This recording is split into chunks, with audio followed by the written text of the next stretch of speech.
తలలో ఉంచినట్లయితే ప్రార్థన చేసుకుందాం. కృపా కనికరములు కలిగిన దేవ, మీ బంగారు పాదముల కొందరము స్తోత్రము చెల్లించున్నాము. పరిశుద్ధులను ప్రియుడు అయిన దేవ, నా ప్రభ నైనా మీ మహాకృపను బట్టి మేమందరము ఇక్కడ ప్రభ కూడుకొని ప్రభ మిమ్మల్ని స్తుతించి మిమ్మల్ని ఆరాధించు భాగ్యం దయచేసినందుకు మీకు వందనము స్తోత్రములు చెల్లించున్నాము తండ్రి. చేరవచ్చిన ఈ బిడ్డలందరినీ ప్రభ నైనా మీరు ఎన్నుకొని ప్రభ ఇక్కడికి తీసుకొని వచ్చినందుకు మీకు కృతజ్ఞతాస్తుతులు చెల్లించినాము. నైనా ఈ సంఘములోనైనా ఈ సమయంలో ప్రభ ఈ స్థలంలో తండ్రి నైనా కూర్చుని ప్రతి బిడ్డని ప్రభానైనా మీ ఆత్మతో నింపి నైనా తండ్రి మీ సేవలో వాడుకోండి ప్రభ. మీ బిడ్డలుగా తండ్రి ఆ బిడ్డలను ఆశీర్వదించండి తండ్రి. నా ప్రభ వారి కుటుంబాలను ఆశీర్వదించండి ప్రభ. చిన్న బిడ్డల్ని నైనా వృద్ధుల్ని దీవించి ఆశీర్వదించండి ప్రభ. తండ్రి నైనా మీరే వాక్యం ద్వారా మాతో మాట్లాడమని తండ్రి నా ప్రభ నా దైవ తండ్రి నైనా వినువారి హృదయాన్ని ప్రభ నైనా కదిలించి నైనా వాక్యాన్ని ఆ హృదయంలో భద్రపరిచి నైనా వాక్యాన్ని విని ఫాలో అయ్యి ప్రభ జీవితంలో అన్వయించుకుని వాక్యం దయచేయమని తండ్రి నా నోటి మాటలు నా జ్ఞానము మీ దృష్టికి అంగీకారమైనట్లు చేయమని మా ప్రభును ప్రియరక్షకుడైన యేసుక్రీస్తు నామమున ప్రతిమలు వేడుకొని ప్రార్థన చేస్తున్నాం తండ్రి.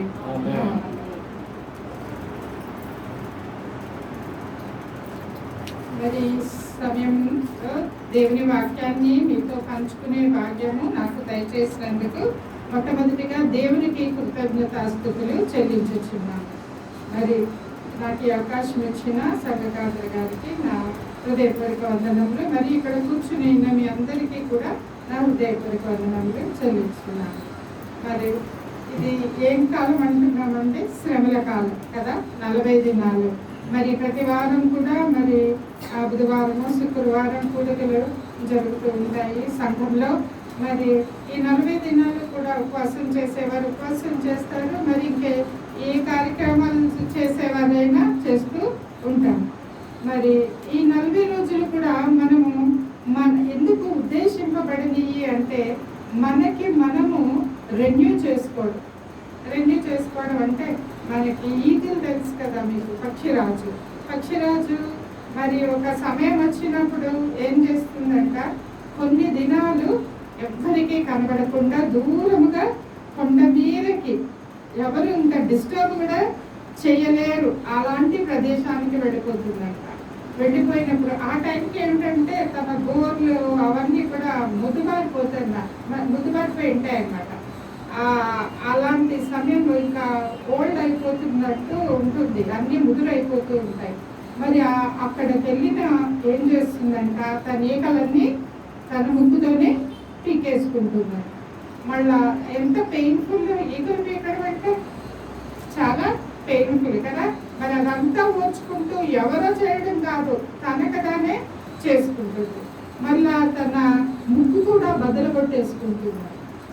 మరి అన్ని నూతనంగా తిరిగి వస్తాయి, కానీ కొంత సమయం పడుతుంది కదా, కొన్ని రోజులు అలాగా తను బాధపడినప్పుడు మరి ఒంటరిగా అలాగా మరి అనుకుంటుందేమో సృష్టికర్త దేవుని వైపు చూస్తుండొచ్చు. ఆ సమయంలో తిరిగి ఎలా తయారవుతుందంటే నూతనంగా పుట్టుకొచ్చేస్తాయి అన్ని. మరి నూతనంగా పుట్టుకొచ్చినవి ఎప్పుడు కూడా ఎలా ఉంటాయండి, మంచి బలంగా మంచి ఎఫిషియెంట్గా ఉంటాయి, మంచి పొదనైన ముక్కు, మరి చక్కటి ఈకలు. అలాగా మరి వాక్యంలో కూడా చెప్పబడింది, పక్షిరాజు యవనం వలె నీ యవనం ఎప్పుడు కొత్తగా కూర్చున్నట్టు దేవుడిని ఆశీర్వదిస్తాడు కదా. మరి అలా ఏంటంటే ఆయన కొరకు ఎదురు చూసేవారు కూడా మరి ఎలా తయారవుతారంటే పక్షిరాజు వలె తయారవుతారు. మనం ఇప్పుడు ప్రభు కోసం ఎదురు చూడాలా. మరి దీన్ని రెన్యూయల్ టైం అంటారు, మనకు మనం రెన్యూ చేసుకోవడం. మరి అలాగే క్రైస్తవ విశ్వాసులకి సంఘ పెద్దలు, ఆనాటి సంఘ పెద్దలు ఒక 40 రోజులు సంవత్సరంలో ఈ రెన్యూయల్ కోసం మనకి మనం దేవుని కోసం సిద్ధపరచుకోవడానికి, మనకి మనం నూతనపరచుకోవడానికి మనకు మనం కరెక్షన్స్ చేసుకోవడానికి, నూతన బలాన్ని పొందుకోవడానికి మరి ఉద్దేశించారు ఈ 40 దినాలు కూడా.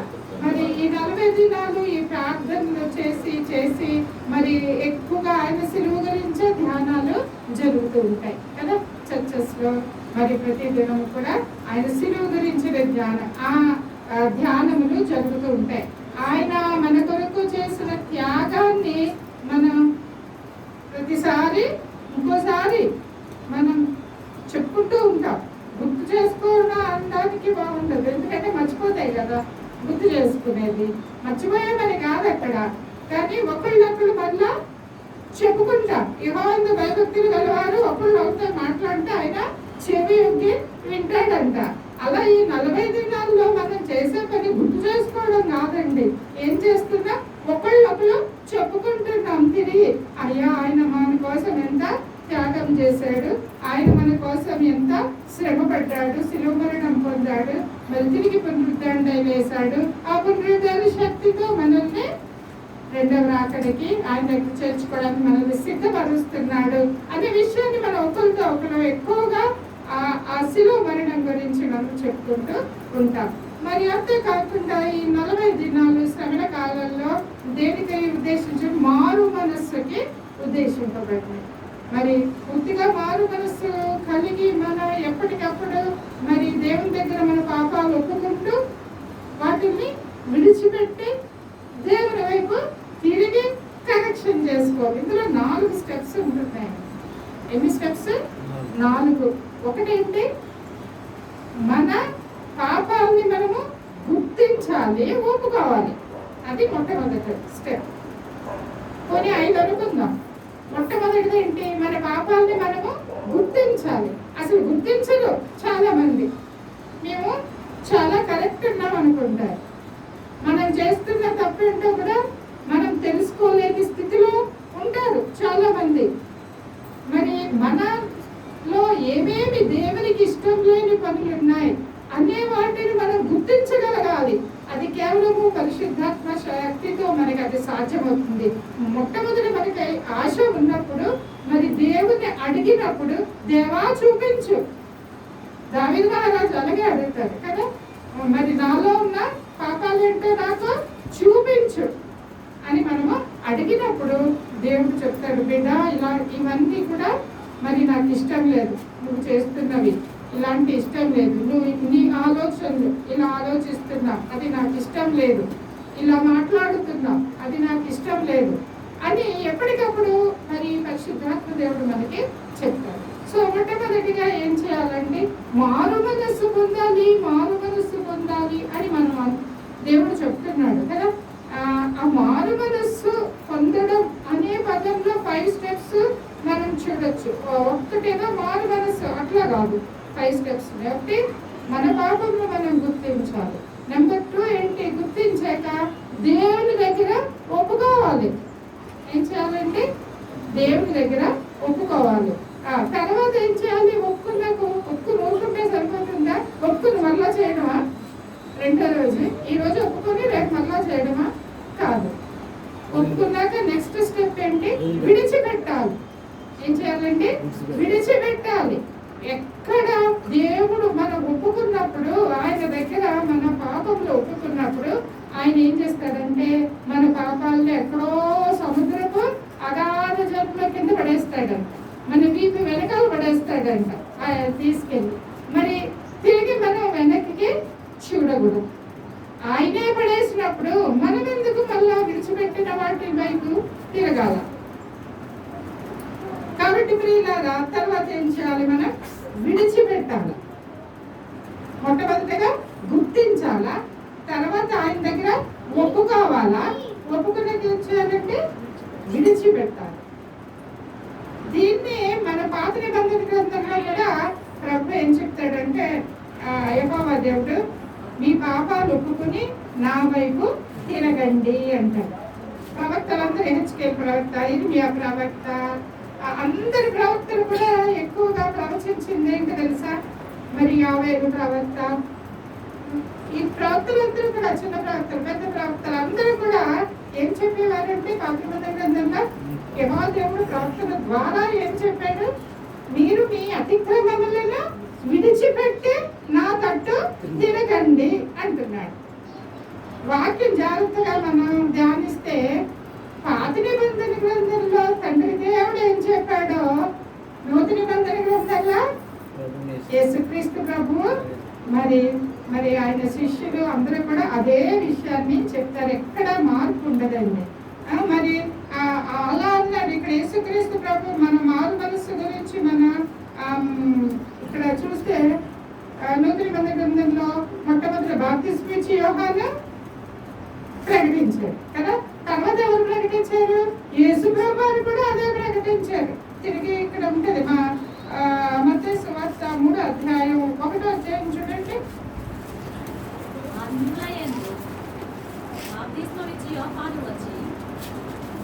పరలోక రాజ్యం సమీపించినది, మారు మనస్సు పొందుడని యూదయ అరణ్యంలో ప్రకటించుచుండెను. ఎందుకు మారు మనస్సు పొందాలి? పరలోక రాజ్యము సమీపించినది. అందుకే మనము మారు మనస్సు బాప్తిస్మం ఇచ్చి యోహాను ప్రకటిస్తున్నాడు. మరి అక్కడ 4వ అధ్యాయం 17వ వచనం చూడండి. అప్పటి నుండి యేసు పరలోక రాజ్యం సమీపించినది కనుక మారు మనస్సు పొందుడని ప్రకటింప మొదలుపెట్టాను. మరి యోహాను బాప్తిస్మం ఇచ్చి యోహాను భక్తుడు మరి చెరసాల్లోకి వెళ్ళిపోయాక యేసుక్రీస్తు ప్రభు కూడా అదే ప్రకటన ఇచ్చారు. మారు మనస్సు పొందండి, మారు మనస్సు. తర్వాత పేతురు గారు కూడా అపొస్తలుల కార్యాలలో మారు మనస్సు పొందండి అని ప్రకటించారు. తర్వాత పౌలు గారు కూడా ప్రకటించారు. సేమ్ అదే, ఏమి తేడా లేదు. మారు మనస్సు పొందండి అని ప్రకటించారు. కాబట్టి ఈనాటికి మనం కూడా ఆ ప్రకటనతోనే ప్రభు దగ్గరకు వచ్చాం. మనం కూడా అదే ఇతరులకి ప్రకటించాలి. మారు మనస్సు పొందండి, దేవుని దగ్గరికి రండి, మరి నిత్య జీవం పొందుకోవడానికి మీరు ప్రిపేర్ కండి అని మనము ప్రకటిస్తూ ఉండాలి. మరి మారు మనస్సు మనం ఏమనుకున్నా మొట్టమొదటిగా గుర్తించాలి. తర్వాత ఏం చేయాలంటే ఒప్పుకోవాలి. తర్వాత ఏం చేయాలి? విడిచిపెట్టాలి. విడిచిపెట్టాక ఏం చేయాలి? కరెక్షన్స్ చేసుకోవాలి. 4 స్టెప్స్. ఏం చేయాలండి? కరెక్షన్స్ చేసుకోవాలి. విడిచిపెట్టేసాం, ఏదో తప్పు చేసేసాం, మరి ఇంకా ఆ తర్వాత ఆ తప్పుని తిరిగి మనము కరెక్షన్ చేసుకోవాలి. ఏది కరెక్టో అది చెయ్యాలి, ఏది రాంగో అది విడిచిపెట్టామో, ఏది కరెక్టో అది చెయ్యాలి. మరి ఇవన్నీ కలిపితే ఏమవుతుందండి? మారు మనస్సు అనే పదము అవుతుంది అనమాట. నూతన నిబంధన గ్రంథంలో ఒక చిన్న ఉదాహరణ మనం జ్ఞాపకం చేసుకుంటే, జక్కయ్య, పొట్టి జక్కయ్య గారి గురించి మీ అందరికీ తెలుసండి. అందరికీ తెలుసు కదా పొట్టి జక్కయ్య. మరి యేసయ్యని చూడాలి అని ఆశపడ్డాడు కదా. ఆయన యేసయ్యని చూడాలని ఆశపడ్డాడు. మరి దేవుడు గుర్తించాడు ఫస్ట్ ఆయనలోని ఆశని. గుర్తించాక ఆయన ఇంటికి వెళ్ళాడు. ఆ ఇంటికి వెళ్ళాక మరి ఆయన మహిమని ఆయన కళ్ళారా ఆయన ముఖాముఖిగా చూసినప్పుడు పొట్టి జక్కయ్య తనలోని పాపాన్ని ఏం చేశాడంటే గుర్తించాడు. ఏం చేశాడు? తనలోని పాపాన్ని అవును కదా, నేను చాలా పాపం చేశాను, చాలా మందికి అన్యాయంగా వారి దగ్గర నుంచి సొమ్ము తీసుకున్నాను, బీదల్ని హింసించాను అని ఆయన తను చేసిన పాపాన్ని మొట్టమొదటిగా ఆయన గుర్తించాడు. గుర్తించాక ఏం చేశాడు? యేసయ్య దగ్గర ఒప్పుకున్నాడు కదా. ఒప్పుకుంది, దేవా నేను ఇలా చేశాను మరి అని ఫస్ట్ ఒప్పుకున్నాడు. తర్వాత విడిచిపెట్టాడు. తర్వాత ఏం చేస్తాడు? కరెక్షన్ చేసుకున్నాడు. కరెక్షన్ చేసుకున్నప్పుడు మనందరికీ తెలుసు కదా, యేసు ప్రభుతో ఏం చెప్పాడు? ఏం చెప్పాడు జక్కయ్య?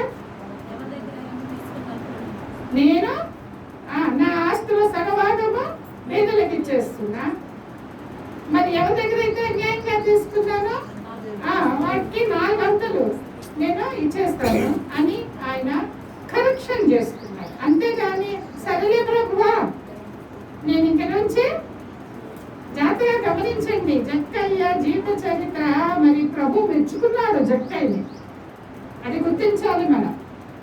ఆయన అబ్రహాము కుమారుడు, నేటికి ఇంటికి రక్షణ వచ్చింది అని యేసుక్రీస్తు ప్రభువు ఏం చేశాడంటే మెచ్చుకున్నాడు జక్కయ్యని. అందువల్ల మనం డీప్గా ఆలోచించాలి. ఏమిటి, ఎందుకు మెచ్చుకున్నాడు?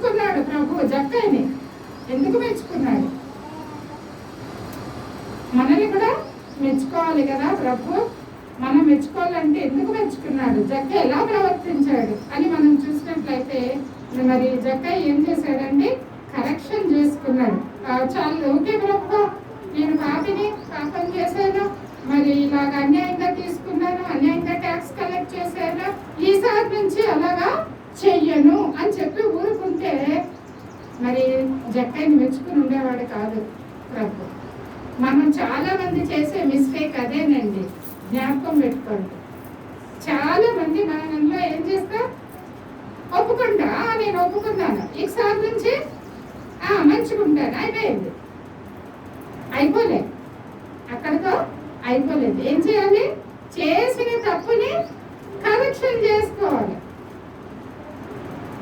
ఇప్పుడు ఎవరి మీద కోపం వచ్చింది అనుకోండి, మీరు మాట్లాడడం మానేసారు అని మనం కరెక్షన్ చేసుకోవాలి. మళ్ళీ సంతిని సమాధానం కల్పించుకుని మంచిగా ఉండాలి. అవసరమైతే ఒకవేళ మనది తప్పు అయితే మనం సారీ చెప్పాలి, అలా కరెక్షన్ చేసుకోవాలి.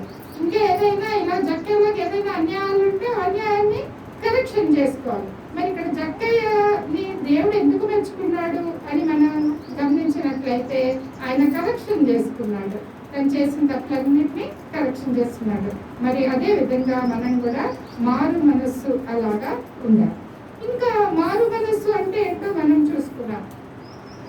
పశ్చాత్తాపడాలి, మొట్టమొదటి స్టెప్ గుర్తించాలి, తర్వాత ఏం చేయాలి, ఒప్పుకోవాలన్నాం కదా. ఆ ఒప్పుకోవడం దేంతో కూడింది, పశ్చాత్తాపంతో కూడినది. దేవుని దగ్గర మన పాపాలు ఎలా ఒప్పుకోవాలండి, పశ్చాత్తాపడాలి. అయ్యో దేవా, నేను ఇలాగా తప్పు చేశాను, నన్ను క్షమించు. తెలియక చేయొచ్చు, తెలిసి చేయొచ్చు, రెండు ఉంటాయి కదా. మరి పశ్చాత్తాపడి కన్నీరు కార్చి మరి ఆయన దగ్గర మనము ఒప్పుకోవాలి, అది పశ్చాత్తాపము. మరి ఇప్పుడు మనం లెంట్ కాలంలో మరి అన్ని చర్చెస్ లో కూడా మరి సంఘ కాపర్లు మరి అందరూ కూడా ఎక్కువగా చెప్పేది అదే, ఏంటి, పశ్చాత్తాపడండి, పశ్చాత్తాపడండి అంటారు. మరి పశ్చాత్తాపడడం వల్ల లాభం ఏమిటి? పశ్చాత్తాపం ఎంత గొప్పదంటే ప్రభువు మొదటి గ్రంథంలో చెప్పింది అదే. ఎలాంటి పాపినైనా సరే, ఎలాంటి పాపినైనా సరే పశ్చాత్తాపడితే యేసుక్రీస్తు ప్రభు ఏం చేస్తాడండి, క్షమిస్తాడు కదా. ఎలాంటి పాపి అయినా సరే. మగ్ధలేని మరియా 7 దయ్యాలు ఉండేవంట ఆవిడ. నేను 1 కాదు 2 కాదు, ఎన్ని 7 అంటే సంపూర్ణ సంఖ్య కన్నమాట. ఆ 7 అంటే 7 అని లెక్కని కాదు, అక్కడ వాక్యంలో 7 అనేది సంపూర్ణ సంఖ్యగా మరి ఉద్దేశించబడింది. అంటే అంత పాపము ఉన్నది. కానీ మరి మగ్ధలేని మరి అంత ధన్యురాలు ఎవరున్నారండి? మరి ఎంత ధన్యురాలు! పునరుద్ధాన ప్రభువుని మొట్టమొదటిగా చేసిన భాగ్యము ఆవిడదే.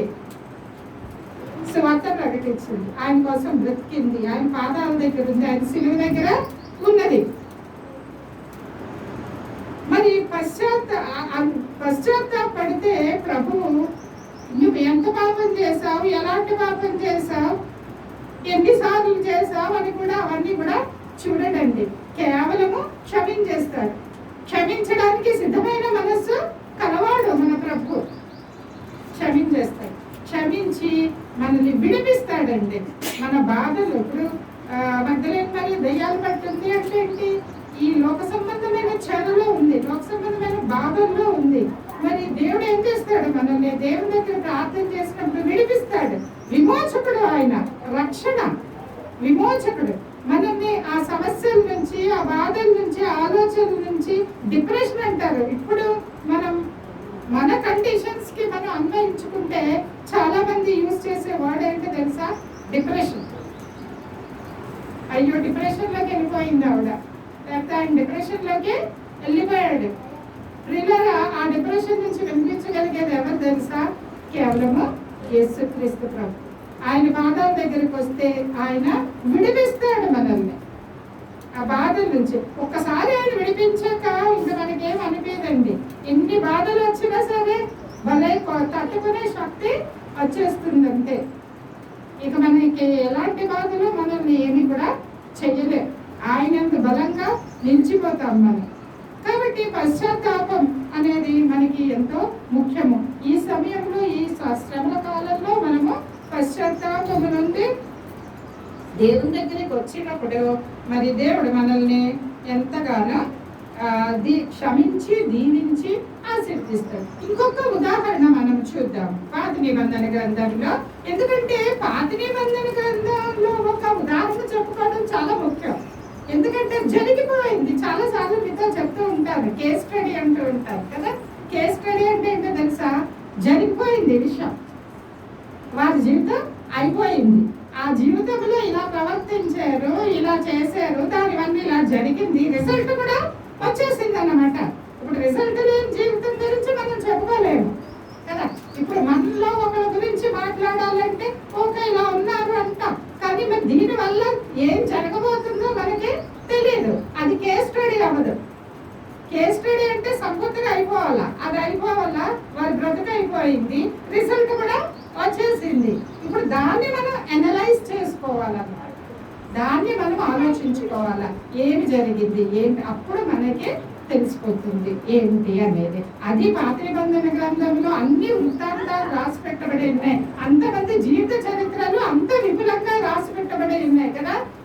మనము అవి ధ్యానం చేసుకోవాలా, అనలైజ్ చేసుకోవాలా, విషయాలు నేర్చుకోవాలా, ఏమి చెయ్యాలా, ఏమి చేయకూడదు, ఏమి చేస్తే ఏమవుతుంది, ఏమి చేస్తే దేవుడు ఎలాగో ఫీల్ అయ్యాడు, మొదలైన విషయాలన్నీ కూడా మనకి పాత నిబంధన గ్రంథంలో మరి ప్రవక్తల ద్వారా కానీ, రాజుల వృత్తాంతాల ద్వారా కానీ, మరి విశ్వాసురాలైన స్త్రీల వృత్తాంతాలన్నా ఉన్నాయి. వారందరి ద్వారా కూడా మనము తెలుసుకోవచ్చు. మరి ఇక్కడ 2వ దినవృత్తాంతాలు 33వ వచనం చూడండి, 33వ అధ్యాయం చూడండి. ఇందులో నేను చెప్పేస్తాను చాలా మట్టుకు, 2-3 వచనాలు మాత్రం నేను చదువుతాను. ఇందులో 2 రాజుల గురించి మనము చెప్పుకోబోతున్నాం. మొట్టమొదటిగా మీకు హిజ్కియా రాజు గురించి తెలుసు కదా. హిజ్కియా అనగానే అందరికీ తెలుస్తుందండి, తెలియని వాళ్ళు ఎవరు ఉండరు కదా. ఎందుకంటే ఆయన ఏడ్చి ఆయుష్ని పెంచుకున్నాడు కదా. సో ఆయన గురించి అందరికీ తెలుసు. మరి ఆయన కుమారుడైన రాజు ఎవరు తెలుసా? మనష్షే. ఈ రాజుల గ్రంథంలో రాజుల గురించి అంటే దినవృత్తాంతంలో ఉంటుంది, రాజుల గ్రంథంలో ఉంటుంది, 2 ఉంటాయి. మీరు ధ్యానం చేసినప్పుడు ఎలా చేస్తారు తెలుసా? సపోజ్ ఎగ్జాంపుల్ హిజ్కియా గురించి తెలుసుకోవాలి, ఇప్పుడు కేస్ స్టడీ చేయాలనుకున్నారు అనుకోండి, అప్పుడు 2 చదవాలి. ఏది దినవృత్తాంతంలో ఏమి రాయబడిందో చదవాలి, రాజుల గ్రంథంలో ఏమి రాయబడిందో అప్పుడు మనకి పూర్తిగా కారణాలు అన్ని అర్థమవుతాయి. ఓన్లీ ఒక్క పార్ట్ చదివితే పూర్తిగా మనకి తెలియదు అన్నమాట. అలానే ఇప్పుడు ఇక్కడ మనం ఒక రాజు గురించి మనం 2 రాజుల గురించి మనం కంపేర్ చేస్తున్నాం, ఏం జరిగింది వారి జీవితం. మరి రాజుల యొక్క జీవిత చరిత్రలో మనం చూసినట్లయితే తండ్రి మంచుకుంటే కుమారుడు మంచుకుంటాడు, అలాంటి కేసులు చాలా ఉన్నాయి. అలాగే తండ్రి చెడ్డగా ఉన్న కుమారుడు మంచుకున్నాడు, అలాంటి కేసులు కూడా చాలా చాలా అసహ్యం అనిపిస్తుంది. ఇలాగే తండ్రి మంచిగా కుమారుడే మంచిగా ఉంటాడు అనడానికి ఒక కన్క్లూషన్కి రాకుండా ఉంటాయి ఇక్కడ వృత్తాంతాలు. లేదా తండ్రి చెడ్డకున్నాడు కుమారుడు చెడ్డాడే అనడానికి కూడా కన్క్లూషన్. అది ఎందుకు దేవుడు ఎలా రాసి పెట్టి ఉన్నాడు ఇక్కడ మరి మనం తెలుసుకోవాలి. ఎవరి జీవితం వారిదే, ఎవరి జీవితం వారిదే. ఎవరు ఆ సర్వశక్తి సృష్టికర్తని గురించి ఆలోచిస్తారో, ఆశపడతారో, తెలుసుకుంటారో వారు ఏం చేస్తారు? పశ్చాత్తాపడతారో వారు రక్షింపబడతారు, దేవుని కృపకు పాత్రులు అవుతారు. ఎవరి జీవితం అదే కుటుంబంలో తల్లికే ఆ విషయం ఉండొచ్చు, లేక తండ్రే అలాగా మిగిలిన వాళ్ళు ఉండకపోవచ్చు, బిడ్డలు ఉండొచ్చు కొన్ని కుటుంబాల్లో, తల్లిదండ్రులకు ఉండదు. దేవుడు అలా ఏమీ చూడడు. ప్రతి వ్యక్తిని ఆయన ఇండివిజువల్గా ఆయన కన్న బిడ్డగా ఆయన చూస్తున్నాడు. మీ తల్లిదండ్రులు ఇలాంటి వారు కాబట్టి అట్లా ఏమి కూడా దేవుడు కంపేర్ చేయలేదు. మరి ఇక్కడ మనం చూస్తే హిజ్కియా రాజు గురించి చూస్తే ఆ తర్వాత ఆయన కుమారుడైన మనష్షే రాజు గురించి మనము చెప్పుకోబోతున్నాం. ఇక్కడ మనష్షే రాజు మరి మనష్షే యొక్క కుమారుడు ఆమోను. ఈ ఇద్దరు రాజుల గురించి మనము కొద్దిగా పశ్చాత్తాపం విషయంలో ఏం జరిగింది అనేది చూద్దాం. ఎవరంటే ఇద్దరు రాజులు? మనష్షే, ఆమోను. మనష్షే కుమారుడు ఆమోను. ఇద్దరు రాజులు జీవితంలో ఏమి జరిగింది అని మనం చూసినట్లయితే, మరి మనష్షే రాజు ఏం చేశాడంటే చాలా పాపం చేశాడు. ఏం పాపం తెలుసా? యెరూషలేము దేవాలయంలో అన్య దేవతల విగ్రహాలే ప్రతిష్ఠించి బలులు కూడా అర్పించాడు. అంత పాపము చేశాడు. అంతేకాకుండా చూడండి, 2 చెప్తున్నాను, మనం ఎక్కువగా చదవాలంటే టైం పడుతుంది కదా. 33 అధ్యాయం మీరు తర్వాత ఇంటికి వెళ్ళాక ఒకసారి చదువుకోండి. అంతేకాకుండా ఆయన యథా రాజా తథా ప్రజ అంటారు కదా. ఆయన రాజు ఎలా ఉంటే ప్రజలు కూడా అట్లనే ఉంటారు సాధారణంగా. మరి ఎప్పుడైతే ఈ రాజు అలాంటి పాపపు పనులు చేశాడో ప్రజలు కూడా అలానే చేశారు. అంటే ప్రజలు యొక్క ప్రవర్తనకి కారకుడు ఎవరయ్యాడు ఇక్కడ? ఈ మనష్షే రాజు అయ్యాడు. సో మనష్షే రాజు ఏం చేశాడంటే ఆయన అన్ని దేవతల్ని ఆరాధించాడు. అదే పాపాన్ని ప్రజలు చేయడానికి కూడా ఆయన కారకుడయ్యాడు. ఇంకొక విషయం ఏంటంటే ఆయన పోనీ అక్కడెక్కడో ఏ కొండ మీద మామూలుగా వెళ్ళి అన్ని దేవతలు బలిపీఠాలు కట్టి ఆరాధించలేదండి. ఆయన అతి భయంకరంగా ఎక్కడ కట్టాడు తెలుసా? ఎక్కడ కట్టాడు? యెరూషలేము దేవాలయంలో. మనం ఊహించగలమా? అసలు ఊహించగలవా?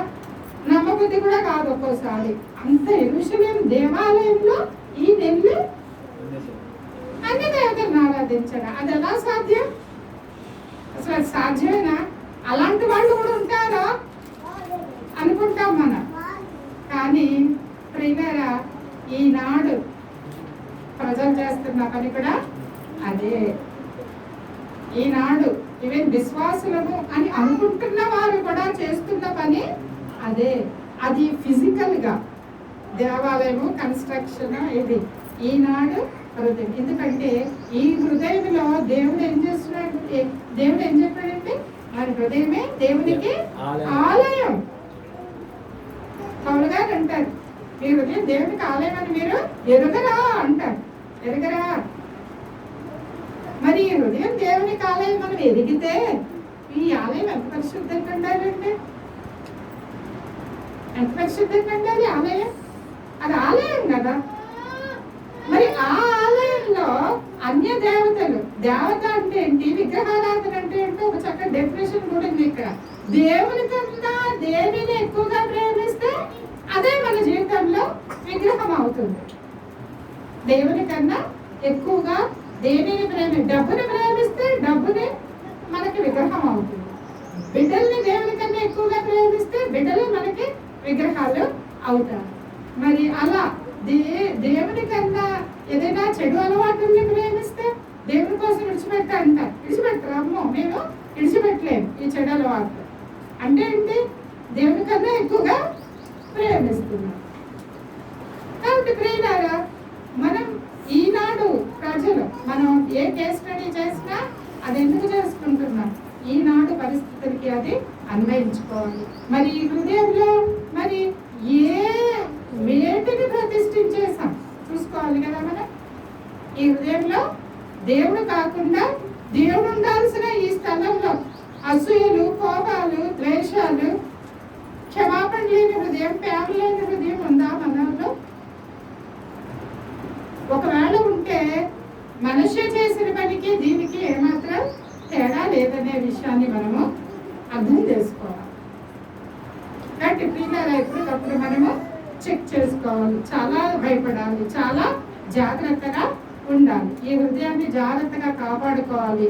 ఒకవేళ ఈ హృదయంలో దేనికి ఇష్టం లేని గుణాన్ని పెట్టుకున్నామనుకోండి, ఇక్కడ మనిషి ఏం చేశాడో మనం కూడా అదే చేస్తున్నట్టు ఏమాత్రం ఆశ్చర్యపడాల్సిన విషయము లేదు. మరి మనిషి అలాగా చేశాడు. చేసినప్పుడు దేవుడు ఏం చేశాడు? హెచ్చరించాడు. ఆ విషయం కూడా, ఆ మాట కూడా ఇక్కడే ఉంటుంది. హెచ్చరించాడు. 9వ వచనం చూద్దాం ఒకసారి. ఈ ప్రకారము మనుష్య యూదావాది యెరూషలేము కాపురస్తులను మోసపుచ్చిన వాడై, తన ప్రజల్ని మోసపుచ్చిన వాడై, ఇశ్రాయేలీయుల ఎదుట ఉండకుండా యెహోవాను నశింపజేసిన అన్యజనుల కంటెను వారు మరింత అక్రమంగా ప్రవర్తించినట్లు చేయుటకు కారకుడు ఆయన. ఎంత దారుణం చూడండి. నిజమే, కొన్ని కుటుంబాల్లో ఒకళ్ళ తండ్రే లేకపోతే తండ్రే లేకపోతే తల్లిదండ్రులు ఇద్దరు మరి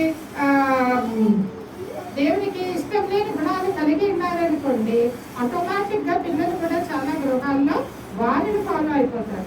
అంటే ఈ పిల్లలు చనిపోవడానికి కారణం ఎవరు అవుతారు? అక్కడ తల్లిదండ్రులు కారణం అవుతారు. అలాగా ఇవన్నీ కూడా ఇలా అంటుకుపోతూ ఉంటాయన్నమాట. ఇక్కడ ఏమైంది? ఏకంగా అన్యజనుల కన్నా హీనంగా ప్రవర్తించడానికి కారణం అయ్యాడు అని ఉంది. 10వ వచనం చూడండి. యెహోవా మనష్షేకును అతని జనులకు ఇద్దరికి పంపించాడంటండి. రాజుకి అతని జనులకు వర్తమానములు పంపినను వారు చెరియకపోయింది. మరి దేవుడు ఊరుకోలేదు, సడన్ గా పనిష్మెంట్ ఇచ్చాడు దేవుడు. ఫస్ట్ ఏం చేస్తాడు? చెప్పుతాడు, చూసుకో ఇలా చేస్తున్నావు, తిరిగిరా నా దగ్గరికి, తిరిగిరా అని పిలుస్తాడు. నువ్వేం చేస్తున్నావు అని ఆయన బిడ్డల ద్వారా చెప్తాడు. మరి ఆనాడు ప్రవక్తల ద్వారా చెప్పాడు, ఈనాడు మనకి వాక్యం ద్వారా దేవుని బిడ్డల వర్తమానాల ద్వారా దేవుడు చెప్తూ ఉన్నాడు. చెప్పినా సరే వారు ఏం చేయలేదట. ఏం చేయలేదు మనుష్య రాజు వినలే. వీళ్ళు అలాగే చెప్తారులే అనుకున్నా, ఎలా కుదురుతుందిలే, అంత స్ట్రిక్ట్ గా ఉండడం. వినప్పుడు ఏం జరిగిందంటే దేవుడు అష్షూరు రాజుకి అప్పగిస్తాడు. ఏం చేశాడండి? అష్షూరు రాజుకి అష్షూరు రాజు చాలా బలమైన రాజు. మరి ఆ రోజుల్లో ఆ బలమైన రాజు చేతికి వెళ్ళాడంటే ఎంత శ్రమ తెలుసా? వాళ్ళ చేతిలో బందీగా చిక్కిన వాళ్ళకి ఆహారం ఉండదు, గొలుసు వేసి కట్టేస్తారు, చీకటి బందీ గృహాల్లో పెట్టేస్తారు. అతి భయంకరంగా కొంతమంది కళ్ళు ఉడవీకేస్తారు, కొంతమందికి ఏదైనా అవయవాల చేతులు ఏవో ఒకటి నరికేస్తారు. అట్లా అంతా అతి భయంకరంగా వారు హింసిస్తారు. ఆహారం పెట్టరు, అలా వదిలేస్తారు.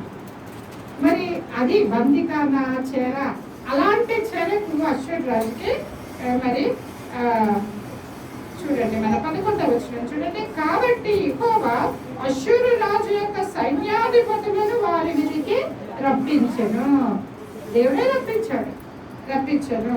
మనష్షే తప్పించుకొని పోకుండా వారు అతన్ని పట్టుకుని గొలుసులతో బంధించి అతనిని బబులోనుకు తీసుకుని పోయింది. ఏం జరిగిందండి?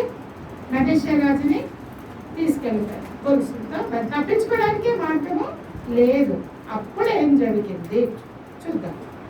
ఇంకింతే నా బ్రతుకు, నేను ఇలా అయిపోయాను అని ఊరుకుంటే మరి ఆయన అక్కడే నశించిపోయి ఉండేవాడు. అది నెంబర్ 1. నెంబర్ 2 ఏంటంటే చాలా గొప్ప విషయం, ఇది మనం గమనించాలి. ఇంత బలమైన రాజు చేతిలో నేను చిక్కిపోయానే, తిరిగి నేను మామూలుగా అయ్యే అవకాశం నాకు ఏమాత్రము లేదు, నన్ను ఎవరు విడిపించగలరు అని ఆ రాజు అనుకుని ఊరుకుని ఉంటే నిజంగానే ఎవరు విడిపించకపోతుండేవారు. ఇదండి మనం ముఖ్యంగా అర్థం చేసుకోవాల్సిన విషయం, నేర్చుకోవాల్సిన విషయం. మరి అయితే మనిషి ఒక గొప్ప పని చేశాడు. ఎంత పాపం చేసినా ఏం చేశాడో చూద్దాం. 12వ వచనం. అతడు శ్రమలో ఉన్నప్పుడు తన దేవుడైన యెహోవాను బతిమాలుకొని తన పితరుల దేవుని సన్నిధిని తన్ను తాను బహుగా తగ్గించుకొని ఆయనకు మొదలెడగా ఆయన అతని విన్నపములను ఆలకించి యెరూషలేమునకు అతని రాజ్యంలోనికి అతని తిరిగి తీసుకొని వచ్చినప్పుడు యెహోవా దేవుడై ఉన్నాడని మనిషే తెలుసుకొనెను. ఎంత గొప్ప వచనమో చూడండి, చాలా గొప్పగా ఉంది కదా. మనిషి అలా ఏం చేశాడు? తెలుసుకున్నాడు. అమ్మో, నేనెంత పాపం చేశాను, నేను చాలా పాపం చేశాను. బతిమాలుకున్నాడు. దేవుడు ఏం చేశాడంటే బతిమాలుకున్నాడు. ఆ పితరులు దేవుడు ఎంత గొప్పడో గుర్తు తెచ్చుకున్నాడు. పితరుల జీవితాల్లో ఏమేమి గొప్ప కార్యాలు జరిగాయో గుర్తు తెచ్చుకున్నాడు, దేవుణ్ణి బతిమాలుకున్నాడు, మరి పశ్చాత్తాపడ్డాడు. అలా పడినప్పుడు మన దేవుడు అనుకుంటాడండి, చాలా కనికరం గల దేవుడు. ఓకే, తెలుసుకున్నావు కదా, అనుభవించు అంటే అది కనికరం అవ్వదండి. తెలుసుకున్నావు కదా, ఓకే ఇంకా అలాగే అది అలా ఉంటుంది అంటే అది మామూలు విషయం. కానీ మన దేవుడు ఎంత కనికరము గల దేవుడు, కనికరము చూపుడంతో సంతోషించుడే దేవుడు మన దేవుడు. కనికరం అంటే ఏంటంటే అలా బాధాకరమైన విషయాన్ని గుర్తించి దానికి తగిన సహాయాన్ని చేయడం కనికరం అవుతుంది. అది కనికరం అంటే సహాయం చేయాలి. కాబట్టి ఇక్కడ కనికరం గల ప్రభు తన బ్రతిమాలుకున్నప్పుడు, తనకి మొదలెడినప్పుడు ఏం చేశాడంటే విడిపించాడు. అశ్షూర్రాజు చేతిలో నుంచి విడిపించి ఏం చేశాడు, తిరిగి యెరూషలేముకి తీసుకొచ్చాడు. తిరిగి యెరూషలేముకి. ఎంత గొప్ప విషయం! మరి ఏ మానవత్వుడైనా చేయగలడు ఆ పని? చేయలేడు. మనిషి చేసిన అతి గొప్ప మంచి పని ఏంటి? దేవుని దగ్గర బ్రతిమాలుకున్నాడు, మొరలు పెట్టుకున్నాడు. అందువల్ల దేవుడు ఆయన్ని విడిపించాడు. ఎంత అయ్యో, నా దేవాలయంలో నేను కట్టించిన యెరూషలేము దేవాలయంలో నువ్వు అన్య దేవతల విగ్రహాలు చేస్తావు, పూజలు చేస్తావా నువ్వు అని దేవుడు అనుంటే, మరి అలా అనడు అనే విషయం మనకు అర్థమవుతుంది. ఎంత గొప్ప దేవుడు అంటే, ఆయన ఆలయంలో కట్టినా సరే ఆయన ఎంత బాగా క్షమించాడు. పశ్చాత్తాపడినప్పుడు క్షమించి ఊరుకున్నాడా? క్షమించి విడిపించాడు. విడిపించి తిరిగి తనకి క్షేమ స్థితిని దయచేశాడు. తిరిగి యెరూషలేముకి అంత గొప్పగా మరి ఆయన విడిపించే దేవుడు. కాబట్టి ప్రియులారా, ఈ రోజుల్లో మనము కూడా మరి ఎప్పుడూ దేవుని పాదాల దగ్గర మనం జీవించినప్పుడు మరి ఆయన మనకి ఉంటాడండి. ఆయనకి అసాధ్యమైన ఏమైనా ఉందా? ఏమి లేదు. మరి అద్భుతంగా మన జీవితాన్ని తీర్చిదిద్దే దేవుడు మనకి ఉన్నాడు. మనం ఏం చేయాలి? మనం ఆయన వద్దకు రావాలి, ఆయనకు మొరపెట్టుకోవాలి, ఆయన బతిమాలుకోవాలి, క్షమాపణ అడగాలి, నడిపించమని అడగాలి. అంతే. ఆయన ఎంత అద్భుతంగా నడిపిస్తాడంటే అదేదో ఒక రోజులో పొద్దున చేస్తే సాయంత్రం రిజల్ట్ వచ్చేయడం కాదు. జీవితంలో క్రమక్రమంగా చూపిస్తాడు దేవుడు. క్రమక్రమంగా. చెట్టు సడన్ గా మీరు ఈ రోజు పాసేస్తే రేపు పొద్దున్నే ఫలాలు ఇచ్చేస్తారా? మీకు ఇచ్చేస్తుందండి? ఎవరు? దానికి ఒక టైం ఉంటుంది, దానికి ఒక పద్ధతి ఉంటుంది, ఒక న్యాయం ఉంటుంది. ఏదో మ్యాజిక్ చేసే దేవుడు కాదు మన దేవుడు. న్యాయపరంగా చేస్తాడండి. ఎలా చేస్తాడండి? న్యాయపరంగా మన కష్టాన్ని ఆశీర్వదిస్తూ, అభివృద్ధి పరుస్తూ, నెమ్మదిగా క్రమక్రమంగా దేవుడు మనల్ని ఆశీర్వదిస్తాడు. మరి అలాగా మనం దేవుడి పదాల దగ్గరికి రావాలి. అయితే ఇక్కడ ఇంకో గొప్ప విషయం ఉంది మనుష్య దగ్గర. మనం ముందు ఏం చెప్పుకున్నా? ఒప్పుకోవాలా, విడిచిపెట్టాలా కదా, తర్వాత ఏం చేయాలండి? కరెక్షన్ చేసుకోవాలా కదా. అది మారు మనస్సు అంటే, అది నిజమైన పశ్చాత్తాపం అంటే, నిజమైన మారు మనస్సు అంటే. ఇక్కడ మనుష్య రాజు కూడా ఓకే తెచ్చేసాడు కదా అని హ్యాపీగా లేడు. అమ్మా నేను అడిగాను, దేవుడు నన్ను యెరూషలేముకి తిరిగి తీసుకొచ్చాడు, థ్యాంక్ యూ లార్డ్ అని ఊరుకోలే. ఏం చేశాడో చూద్దాం.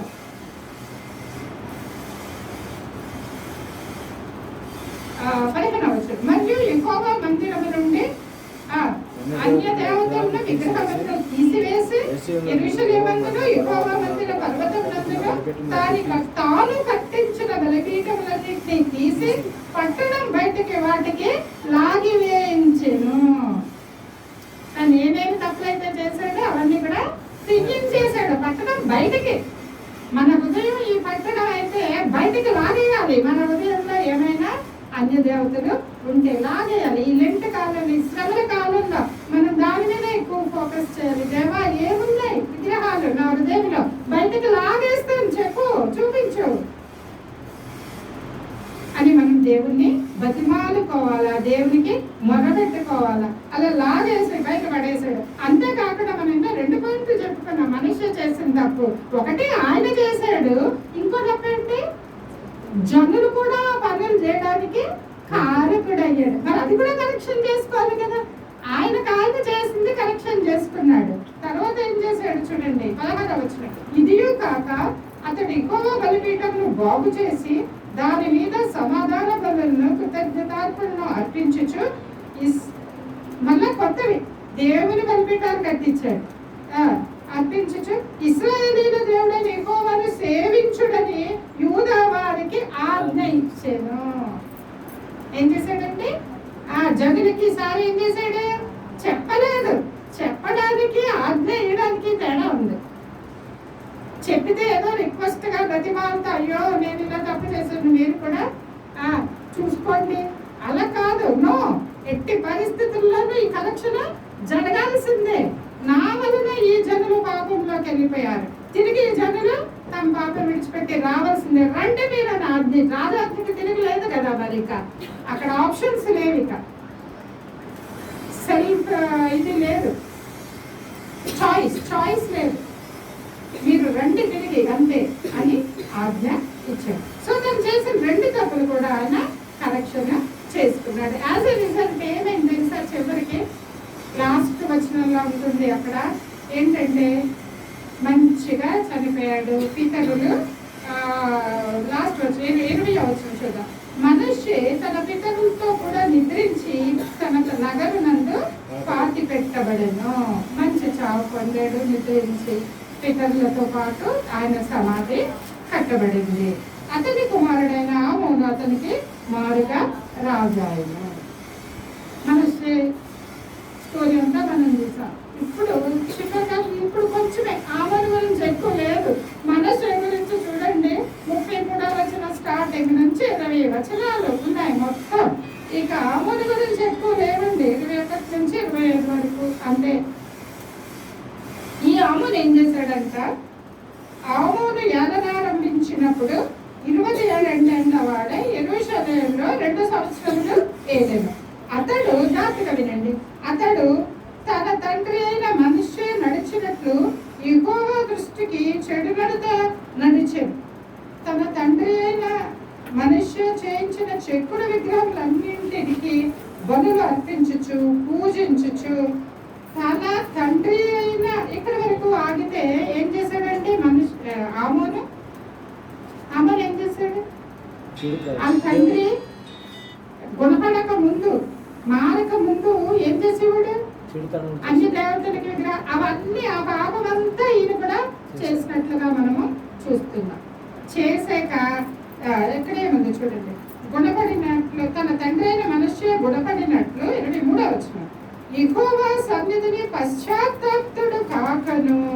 పశ్చాత్తాప్తుడు ఆ మాట ఉంది చూసారా ఇక్కడ? పశ్చాత్తాప్తుడు కాకను గుణపడకను ఈ ఆమోను అంతకంతకు ఎక్కువ ద్రోహ కార్యములను చేయించు వచ్చాను. అదండి ఆమోను చేసిన పని. ఆ తండ్రి పశ్చాత్తాప్తుడయ్యాడు, గుణపరచబడ్డాడు, ఒప్పుకున్నాడు. కానీ ఆమోను ఏం చేశాడంటే తండ్రిలాగా పశ్చాత్తాపడలేదంట, గుణపడకుండా అంతకంతకు ఎక్కువ ద్రోహద కార్యాలు చేశాడు. చేసి అతని చేశాడు. అది తేడా. అప్పుడు చూడండి, అతని సేవకులు అతని మీద కుట్ర చేసి అతని నగరు నందే అతని చంపగా చాలండి మనకి. అది ఏం చేశారు? ఇక అతని సేవకులే కుట్ర చేసి అతన్ని చంపేశారు. ఇప్పుడు పశ్చాత్తాప పడితే ఏమి జరిగింది, పడకపోతే ఏమి జరిగింది అనేది మనము చూస్తున్నాం. జస్ట్ 2 years పరిపాలించారు. తమ సొంత సేవకులే ఆయన్ని చంపేశారు. శత్రువులు కూడా కాదు. అదే పశ్చాత్తాప మనసున్న ఆయన్ని మరి శత్రువులు చెరబట్టేదే కానీ కనీసం చంపలేకపోయారు. కానీ ఇక్కడే సొంత సేవకులే ఆయన్ని చంపినట్లుగా మనము చూస్తున్నాం. ఈయన కూడా పశ్చాత్తాపడి తండ్రి లేక అయ్యో బ్రతిమాలుకుని మొదలు ఆ 2 వర్డ్స్ గుర్తు పెట్టుకుందాం. మనం మనిషి చేసిన పనులేంటి? దేవుణ్ణి బతిమాలుకున్నాడు, దేవునికి మొదలుపెట్టాడు. ఆ 2 పనులు ఈయన కూడా చేస్తుంటే ఈయన కూడా చాలా బాగుండేది ఆయన జీవితం. అంత తొందరగా పాపం అలాగా చనిపోయి ఉండేవాడు కాదు. అటువంటి చావు కూడా చనిపోయి ఉండేవాడు కాదు. కాబట్టి ఇప్పుడు ఇలాగా మరి కేస్ స్టడీ, ఇప్పుడు ఇది జీవితాలు జరిగిపోయింది, ఈ జీవితాలు కదా. ఈ జీవితంలో వాళ్ళు ఎలా ప్రవర్తించారు, పాపం చేశారు, ఈయన చేశాడు, ఆయన చేశాడు. ఈయన పశ్చాత్తాపడ్డాడు, దేవుడు బతిమాలుకున్నాడు, దేవుడు మొదలుపెట్టుకున్నాడు, దేవుడు ఆయన్ని విడిపించి తిరిగి క్షేమంగా తీసుకొచ్చాడు. తర్వాత ఆయన కరెక్షన్ కూడా చేసుకున్నాడు, మంచి చావు పొందాడు. మరి ఇక్కడ ఈయన చూస్తే పాపం చేశాడు, తండ్రి పశ్చాత్తాపట్టిన పశ్చాత్తాపం. కాబట్టి ప్రియులారా, మరి పశ్చాత్తాపం యొక్క విలువను మనము జరిగిన జీవిత చరిత్రలో నుంచి మనము తెలుసుకున్నాం. మరి ఈ శ్రమల కాలంలో మన ఎంత ధన్యులం అంటే, మన క్రైస్తవ విశ్వాసులకున్న గొప్ప ధన్యత ఏంటో తెలుసా? మనం కలిగిన ప్రభు ఎవరండి? కనికరము కలిగిన దేవుడు. అదే మన గొప్ప ధన్యత, కనికరము కలిగిన దేవుడు. మనము కానీ ఆయన దగ్గర పశ్చాత్తాపడి బతిమాలుకొని మొదలుపెట్టుకుంటే, వెతికితే ఇంకంతే, ఆయన మనకి ఎంత మేలు చేయాలో అంత మేలు చేస్తారు. మరి ఈ జీవితం తర్వాత మనకి ఎల్లప్పుడూ ఉంటే మరి ఆ నిత్య జీవం కావాలండి. ఈ టెంపరీ సుఖాలు, టెంపరీ సంతోషాల మీద మన మనసు ఉండకూడదు, పైనున్న వాటి మీద మన మనసు పెట్టుకోవాలి. ఆ విషయం దేవుని అడగడానికి మరి మరీ మరీ అడగడానికి 40 రోజులు మనకి ఉద్దేశింపబడినాయి. మరి దేవుడి వాక్యం దీవించి ఆశీర్వదించిన గాక. తల నుంచినట్లయితే చిన్న ప్రార్థన చేసుకుంటాం.